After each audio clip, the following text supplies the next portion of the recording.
A year ago, I said, how good is Australia? And how good are Australians? And over the past year, Australians have proved this time and again. We are an amazing country, a view shared by all of my government, I'm sure all of the Parliament, my colleagues here with me today, the Deputy Prime Minister, the Treasurer, the Leader of the Government and the Senate, my many colleagues. We believe this passionately. Australians have stood up. Australians are proving once again that we are capable of doing extraordinary things, but in a very Australian way. I'm thankful for the many sacrifices that Australians have made to get us to this point. But I'm also very grateful, at a personal level, for the time taken by those to share their experiences directly with me over these very difficult months during this crisis. Almost 100,000 Australians have written to me in the past couple of months. So many have suffered, and they continue to hurt, right here and right now.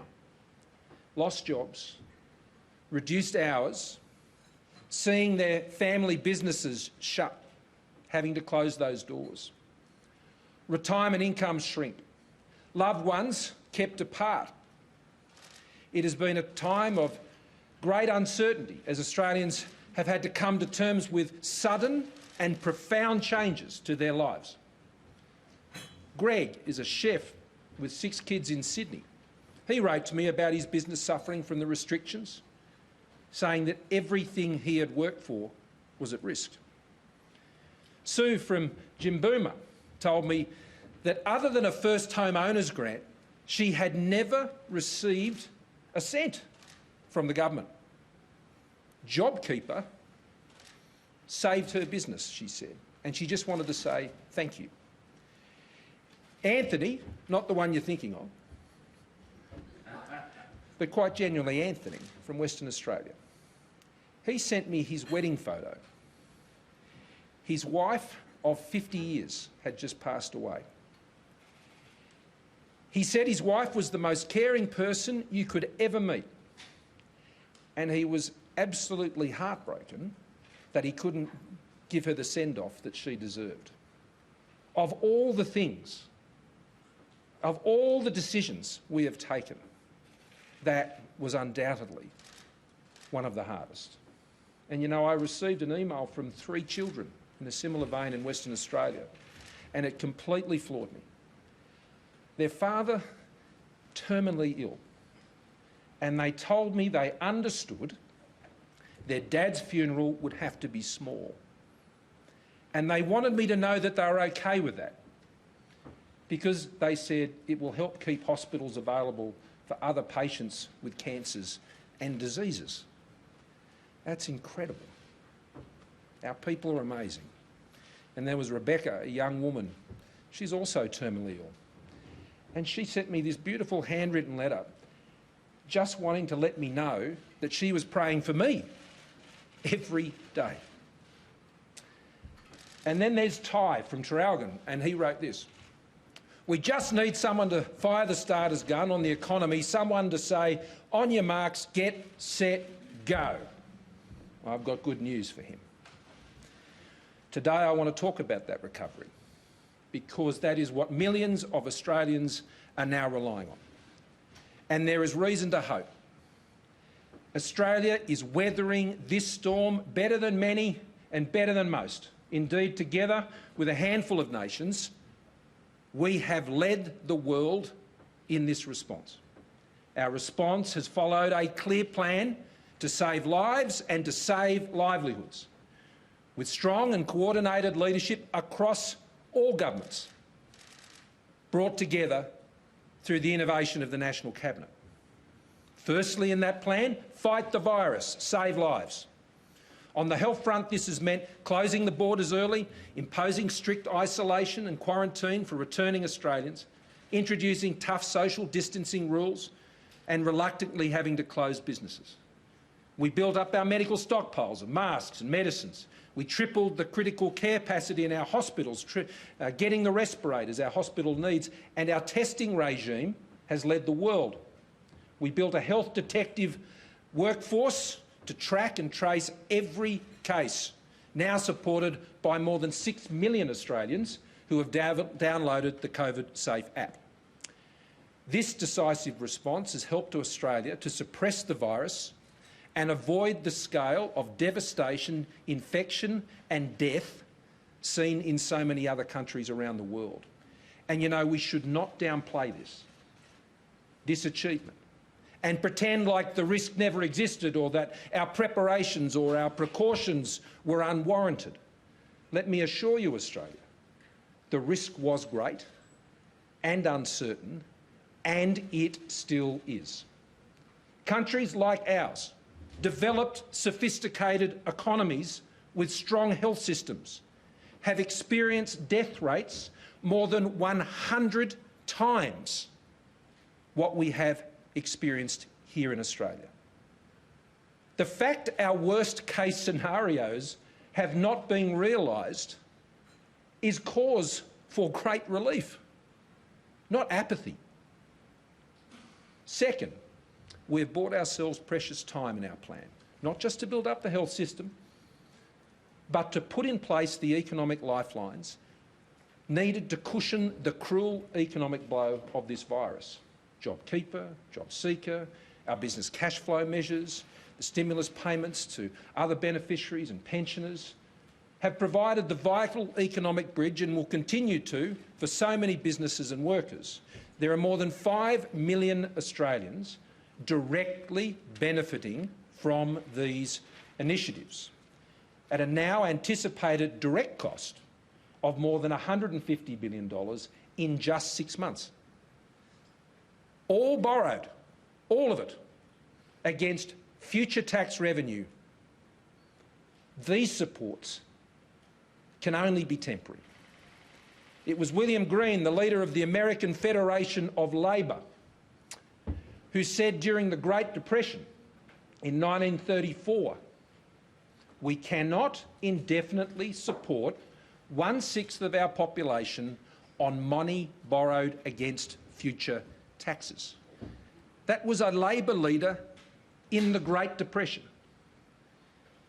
With tangible success on the health front and economic lifelines now in place, we've embarked on the next stage of our plan, and that is to reopen our economy. The National Cabinet's 3-step plan for a COVID-safe Australia is now being implemented and great progress is being made. It's anticipated that all 3 steps will be completed across the country in July. According to Treasury, this 3-step plan will see some 850,000 jobs ultimately restored once the full impacts are realised in the months that follow. Success in the current phase will certainly not be easy, and it can't be assumed as we go through this reopening process. It will not be business as usual. Opening up will be harder than closing down. We will have to retrain, to live and work in a way that creates a sustainable COVID-safe economy and society, as you indeed are doing here today. Safe Work Australia is providing the tools to help businesses and employees alike to make these changes. All of us are in uncharted territory. There will be inconsistencies, there will be frustrations, there will be trial, there will be error. And during this time, we can sadly expect unemployment and underemployment to rise before it falls, debt and deficits to rise sharply as costs rise and revenues fall. This will test our confidence and our resolve. Why the reopening of our economy must be followed by a concerted effort to create momentum and to rebuild confidence. This will provide the platform then to reset our economy for growth over the next 3 to 5 years as Australia and the world emerges from this crisis. The overwhelming priority of this reset will be to win the battle for jobs. The budget later this year, which Treasurer will bring down, is an important part in that reset. The backdrop for that budget will be one of the starkest our country has seen. The most challenging domestic and global economic environment we have faced outside of wartime. But we should remember that this event, these difficult times, were not caused by economic failure, but a global health pandemic. The problem was not the economy, and we should be encouraged that we have restored jobs and rebalanced our budget before. Prior to the COVID crisis, more than 1.5 million jobs had been created right across the country, as we had promised, and the budget had been restored to balance from chronic deficits. Our biggest gains were made by females in our workforce, who have been particularly impacted, I should stress, by this crisis. Female workforce participation rose to record levels prior to entering this crisis, and the gender pay gap fell to record lows. So Australia, we have done this before, and we can do it again together. Our confidence as a nation continues to build. In fact, the consumer confidence has climbed back 80% in the past 8 weeks off the dramatic fall. We must start, though, by working together. This is where we start, restoring the jobs that have been lost. We need a job maker plan for a new generation of economic success that can guarantee the essentials that Australians rely on. As we reset for growth, our job maker plan will be guided by the principles that we, as Liberals and Nationals, have always believed in, to secure Australia's future and put people first in our economy. Firstly, we will remain in Australia an outward-looking, open and sovereign trading economy.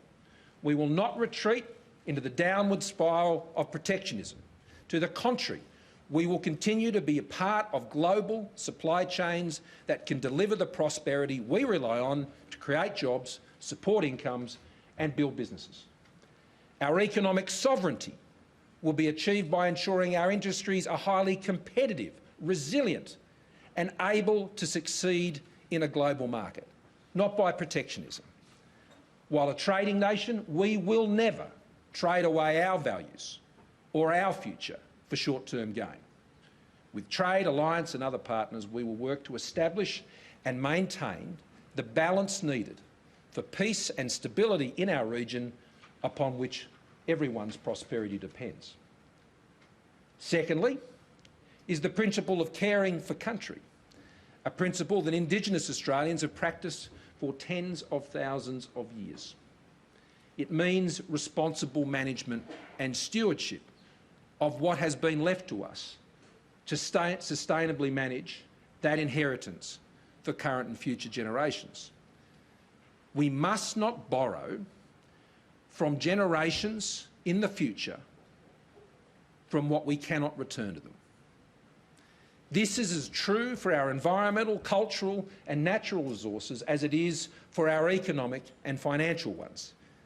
Governments, therefore, must live within their means, so we don't impose impossible debt burdens on future generations. That violates that important caring for country principle.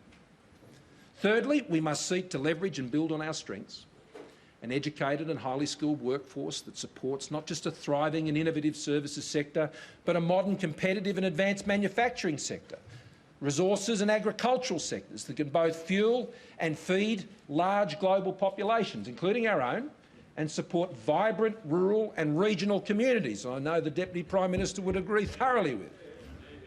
A financial system that has proved to be one of the most stable and resilient in the world, world-leading scientists, medical specialists, researchers, technologists, and an emerging space sector.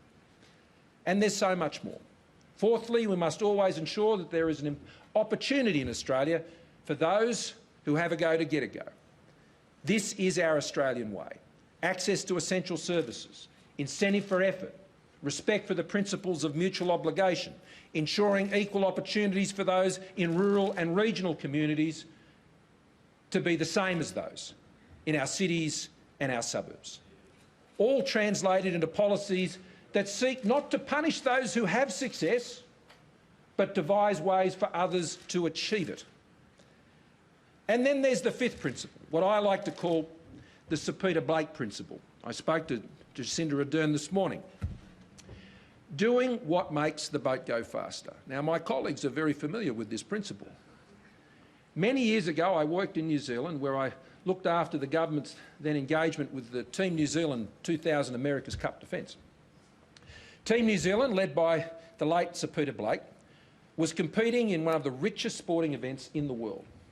Biggest sponsors, enormous global media investments, broadcast rights, high-tech sport like you've never seen. You would think no expense spared by any team in that great quest. But early on I learned the key to Team New Zealand's success.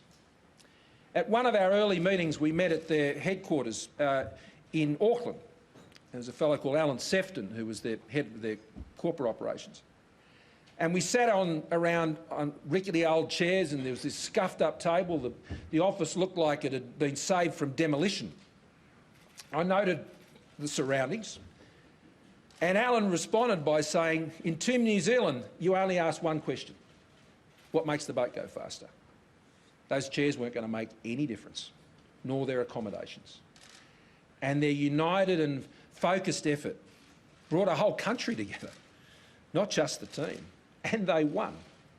And so can we. This health and economic crisis has reminded us of just how much we depend on a strong and growing economy for our jobs, for our incomes, for our health and education services, our safety, our security, our social safety net, of which we're so proud.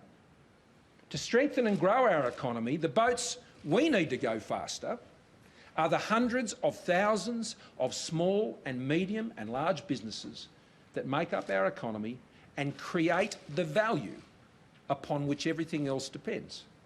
Value created by establishing successful products and services, the ability to be able to sell them at a competitive and profitable price, and into growing and sustainable markets. It's Economics 101. That's what happens in a sustainable and successful job-making market economy. Now, it's true that in the short term, demand stimulus by government can boost your economy. And that is why the Treasurer and I, together with the Cabinet, have supported this as an emergency response. But it must only be temporary. At some point, you've got to get your economy out of ICU. You've got to get it off the medication before it becomes too accustomed to it. We must enable our businesses to earn Australia's way out of this crisis. And that means focusing on the things that can make their businesses go faster.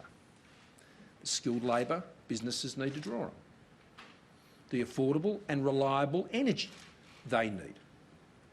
The research and technology that they can draw on and utilise. The investment capital and finance that they can access. The markets they can connect to, the economic infrastructure that supports and connects them. The amount of government regulation they must comply with, and the amount and the efficiency of the taxes they must pay, in particular whether such taxes encourage them to invest and to employ. Now, that is the change agenda of our job-making plan, to enable Australia to emerge from this crisis and set up Australia for economic success over the next 3 to 5 years.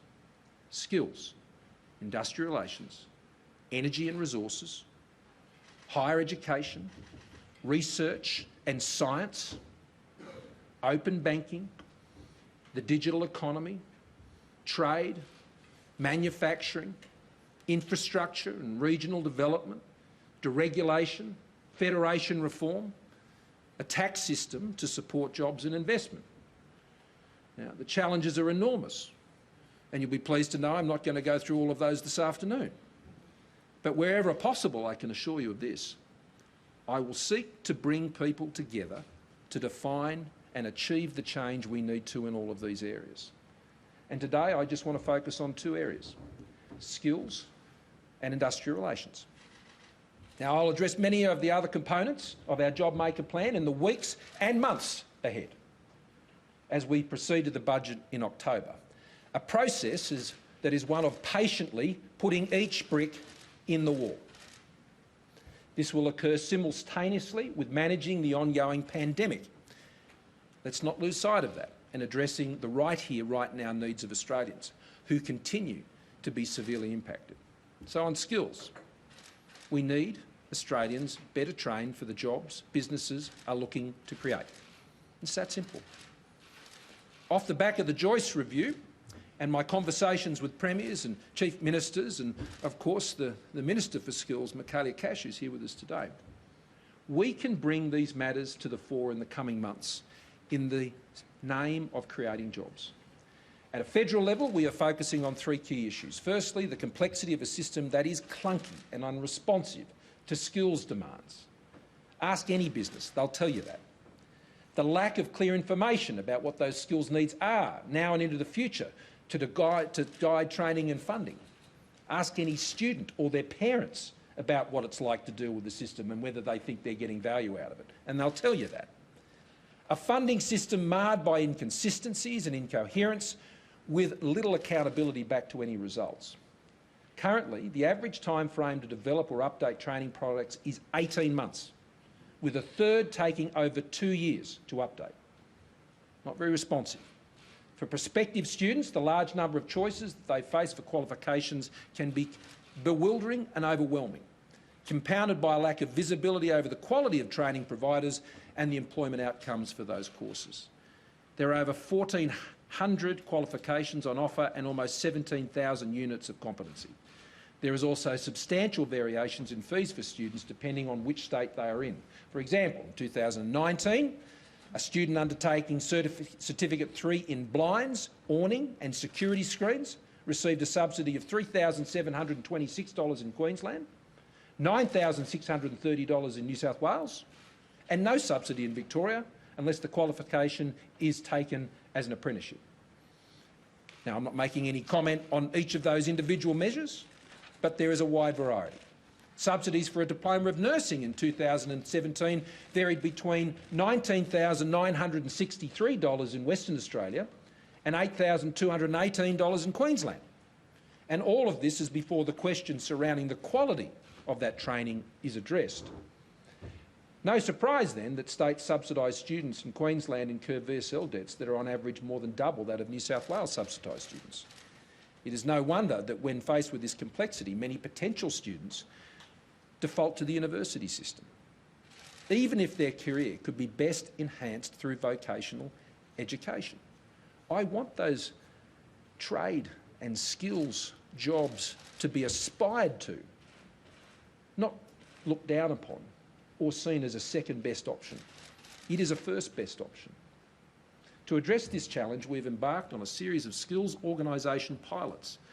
They are designed to give industry the opportunity to shape the training system to be more responsive to their skills needs and take responsibility for qualification development.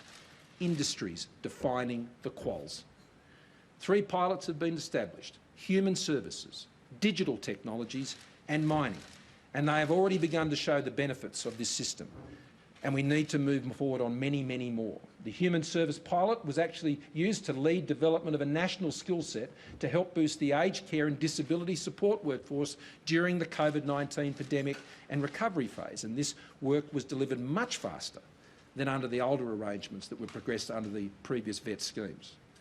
The National Skills Commission has been established under Adam Boyden's leadership and will now provide detailed labour market analysis, including an annual report each year setting out the skills needs of Australia, replacing those existing lists for apprenticeships and skilled migration. This will be supplemented by the publication of closer to real-time data on the labour market, drawing on emerging data sets such as single-touch payroll to flag emerging skill shortages and other labour market trends and pressures. The Commissioner's analysis will also help, this is important, students with their career and training choices via the National Careers Institute by giving them the most accurate and comprehensive data on where skills gaps and jobs are. equipping employers, equipping employees, equipping students and their families. Information from the National Skills Commission will be publicly available and should inform government and private investment in the system, including VET subsidies and a new national skills funding agreement. All comes back to money. The current national agreement for skills and workforce development between the states and the Commonwealth is fundamentally flawed, and it has to change. By law, the Commonwealth must hand over to the states and territories $1.5 billion every year in untied funding with no end date and no questions asked. The Commonwealth has no line of sight on how states use this funding. The agreement has also been ineffective in maintaining state investment in these schemes. VET funding across all jurisdictions, with the exception of Tasmania, has fallen by 25% on average over the past decade in real terms on a working age per capita basis. So it's time to make some changes. Better linking funding to actual forward-looking skills needs based on what businesses need. Simplifying the system, reducing distortions and achieving greater consistency between jurisdictions and between vets and universities. Increasing funding and transparency and performance monitoring. Taxpayers, students and employers should know where the money is going. And better coordinate the subsidies, loans and other sources of funding. We've got to make sure that the valuable support that is provided is going where it needs to go. Now, our National Hospital Agreement actually provides a good model for the changes that I would like to advance. Incorporating national efficient pricing and activity-based funding models would be a real step forward. And this is a system I've made very clear to premiers and chief ministers that my government would be prepared to invest more in. But throwing more money into a bad system does not get you results. Now, on industrial relations, I have been genuinely heartened by the constructive approach of employers and employees and business groups and unions working together in the ACTU with the government through this crisis to find practical solutions to keeping Australians in jobs. And we now need to turn that into cooperation to create even more jobs, especially during this all-important recovery phase. Our current system is not fit for purpose, especially given the scale of the jobs challenge that we now face as a nation. Our industrial relations system has settled into a complacency of unions seeking marginal benefits and employers closing down risks, often by simply not employing anyone. The system has lost sight of its purpose to get the workplace settings right so the enterprise, the business, can succeed, so everybody can fairly benefit from their efforts and their contributions. It is a system that has to date retreated to tribalism, conflict and ideological posturing. No side of that debate has been immune from those maladies. This will need to change, or more Australians will unnecessarily lose their jobs and more Australians will be kept out of jobs. Now, the first step is to get everyone back in the room, to bring people together. That's our job. And in particular, that's my job. No one side has all the answers, employees or employers, unions or employer organisations. It is not beyond Australians to put aside differences to find cooperative solutions to specific problems, especially at a time like this. The extent of the damage wrought by COVID-19 on the Australian economy and the enormity of the challenge we now face to get Australians back into jobs means the policy priorities for recovery will be different to those in place before the crisis. We now have a shared opportunity to fix systemic problems and to realise gains as a matter of urgency to get more people back into work. Now, beginning immediately, the Minister for Industrial Relations, Attorney General, Christian Porter, will lead a new, time-bound, dedicated process bringing employers, industry groups, employee representatives and government to the table to chart a practical reform agenda, a job-making agenda for Australia's industrial relations system. The Minister will chair 5 working groups for discussion, negotiation and hopefully agreement to produce that job-maker package in the following areas: award simplification, what most small and medium-sized businesses deal with in their employees every single day. Enterprise agreement making.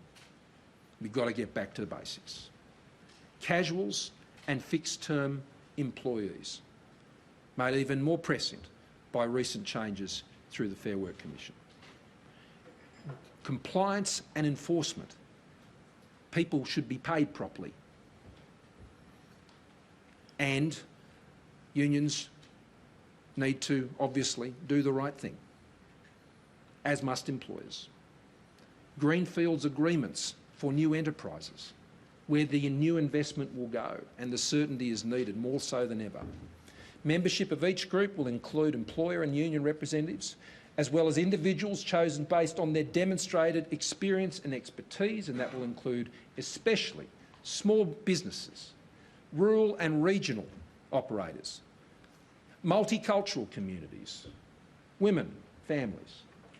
This process, as I said, will be time-bound and is expected to run through to September. We must make the most of this time we have, and we must move quickly. It will become apparent very quickly if progress is to be made. The working groups will either reach something approaching a consensus on issues, or they won't. But we've got to give it a go. Participation in the groups is being invited without prejudice to their positions.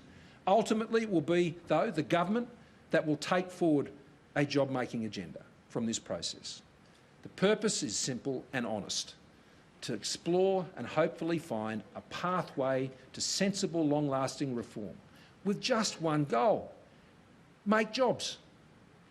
To maximise the opportunity for a genuine course of negotiation and compromise and cooperation that is vital to create jobs and chart an economic path back to what is mutually beneficial prosperity. In good faith, we've decided that the government will not pursue a further vote in the Senate on its Ensuring Integrity Bill. Not pursuing a further vote, though, I hasten to caution on this bill, does not reflect any change or lack of commitment to the principle that lawful behaviour of registered organisations should be strictly required on all work sites in Australia. The government maintains its complete lack of tolerance for the kinds of behaviour we have particularly seen from the CFMMEU on Australian construction sites in recent years. It's not only illegal, it's costing jobs. Given how critical the construction sector will be to the task of rebuilding the Australian economy, the government remains committed to ensuring the law-breaking stops. We are committed to ensuring that this happens in the simplest, fairest and most effective statutory form possible, which we will consider going forward. But our first, the here and now priority, what we have to do right now, is to take this opportunity to work together through a genuine good faith process to get some real outcomes and to make the jobs that Australians need. Now, in conclusion, businesses and workers are innovating their way through this crisis. Doctors are now prescribing online like never before. Many workers, I suspect, will continue to work from home where it works for them and their employer. Cafes and pubs are plotting out safe distances for their customers to dine. Distilleries are making hand sanitizer.